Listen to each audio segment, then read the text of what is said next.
But no, well, I didn't deliberately then think I needed to write a comedy, but just this idea turned up. And I knew that it wasn't ever a novel, Right. but it was a novella, so I wrote it. Shouldn't ignore any ideas. I never ignore an idea. I always write them down. So do you keep a plan? I have lots of ideas, most of which will never see the light of day. But you just never know when a little spark you've got becomes something that you actually want to develop. And that can be, as it was with The Ascendants, can be 15 years after you first had the idea. And that's the interesting thing about it. But it would be my advice: never ever ignore an idea. Never think you'll remember it in the morning because you won't. Right. Yeah. I don't actually often wake up now at 3 in the morning with ideas, but just in case, because I have forgotten ideas which at the time. So you never know. That's the thing. When you wake up in the morning and you haven't written it down, you think that was brilliant, and I can't remember it. But maybe it wasn't. You can tell. It's like, does a tree make a sound when it falls over in the forest and no one can hear it? Who knows? Who cares? Any other questions at all? Yes. I just wonder, what did your mum think of The Raven when did she read them? She's read all my books. She actually liked Shout for the Dead is the one she likes the best. And I'm really surprised about that. I didn't think she'd like it. She does like The Raven, yeah. I think, well, she only read them because it's me that wrote them. She's not a fantasy fan, but she does read my stuff. I think she preferred The Ascendant because for her, but that it's more epic and less just rushing around. You know, hack and slay 100 miles an hour adventure, which isn't really her stuff in any genre that she reads. But she liked Demon Storm, I know she liked that very much. And she will like Ravenswell, I can guarantee you that. She's not ready yet. Sorry? Not ready. She's not ready yet. She reads them when they come out. But she really liked The Ascendants, which I'm really pleased about. So she's kind of a barometer of whether I've actually read the good book or not. She's a barometer of very good taste, clearly.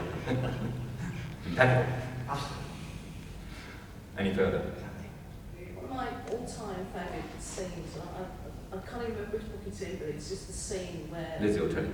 one particular dragon sneezes and wipes out the one guy who can save the planet. And I've always wondered if was that planned? Was that something that turned up? Did you think, oh my God, if I do that, shit, what are they going to do next? Because that's what I thought. I thought, oh my God, it was just so. This is still isn't it? I talked about now. This is the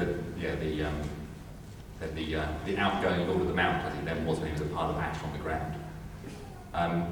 Which Shakan kills him because he doesn't like him. So yes, it was deliberate because it was one of those places where, I mean, he was a very particularly unpleasant man, still in power hungry, not evil necessarily, but just believing the dominion of Zeteska over everything, and the world was going in the other direction, and the dragons didn't want it to go the way that he wanted it to go, and they wanted a different solution. And I kind of wanted one of those kind of bang you dead. I did one in Demon Storm too, when, apologies to anyone that hasn't read Demon Storm, when Darren was killed in Demon Storm. Because one of the things that my editor, when Simon said to me, is they can't all have Hollywood deaths. Because some of them died quite gloriously, you know, going down under a Welsh bow, that sort of stuff. But they can't, not everyone dies that way. Again, it's one of those things that you pointed out, which I found it's a good comment. So Stillion, who at once he wasn't going to go out like that, just went out and just a ball of flame, just like that. Just when hopefully people least expected, particularly him. He was a bit surprised by it.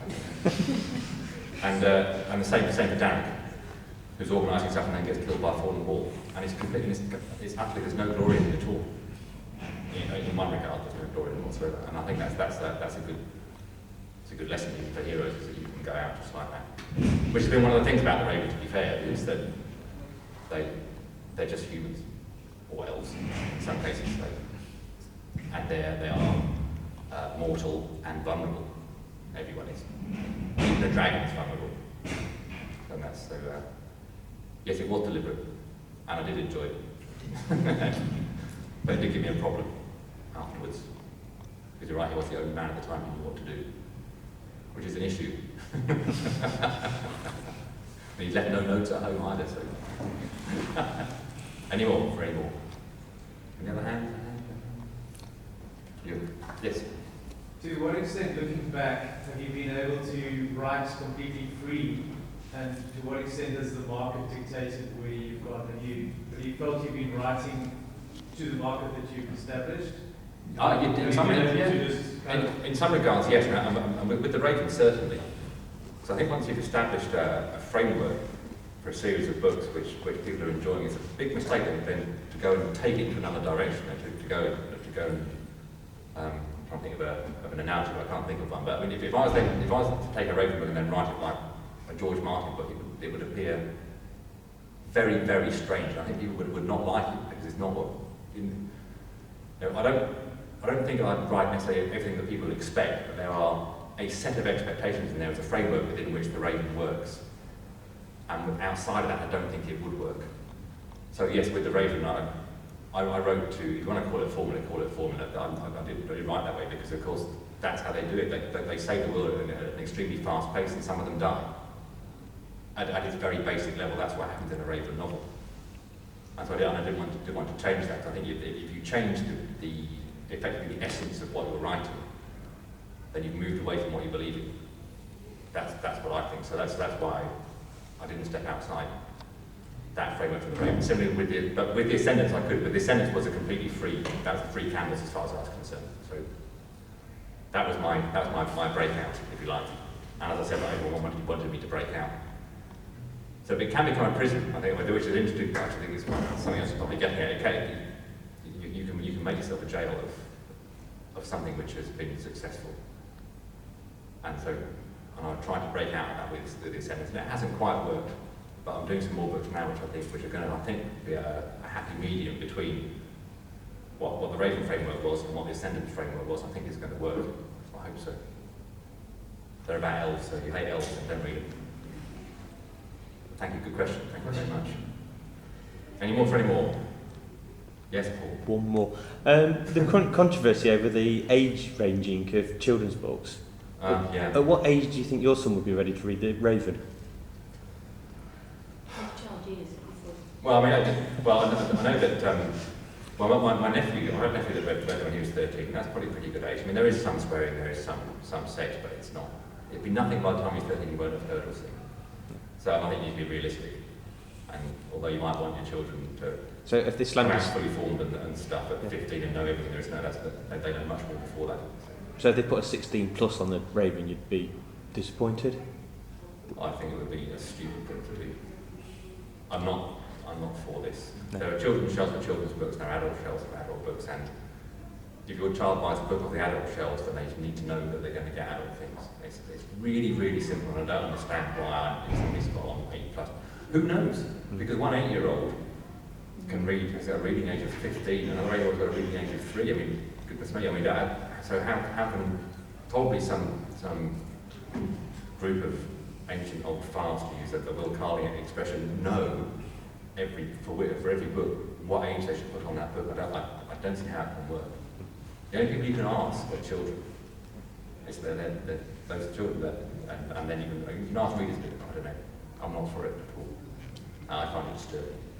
Tim Levin was talking about young adult the horror, and he said that this has been writing, and he said there's no actual things that you can or can't put in a young adult book. It's just that it's only 55,000 words. He said you can have sex and violence and drugs and all sorts of things for it. Yeah, I mean, kids don't know about this stuff much earlier than probably I did, if you like. Although I was reading visceral fantasy when I was 11 and 12, and I've grown up to be entirely normal. So I don't see. I just don't see a problem. If you're mature enough, then you're old enough. For me, get on my soapbox. I'm going to be kicked out. Yes, I think we'll take it. Folks, it just remains us to thank James for his time. We hope you've enjoyed it. Thank you very much. Thank you very much.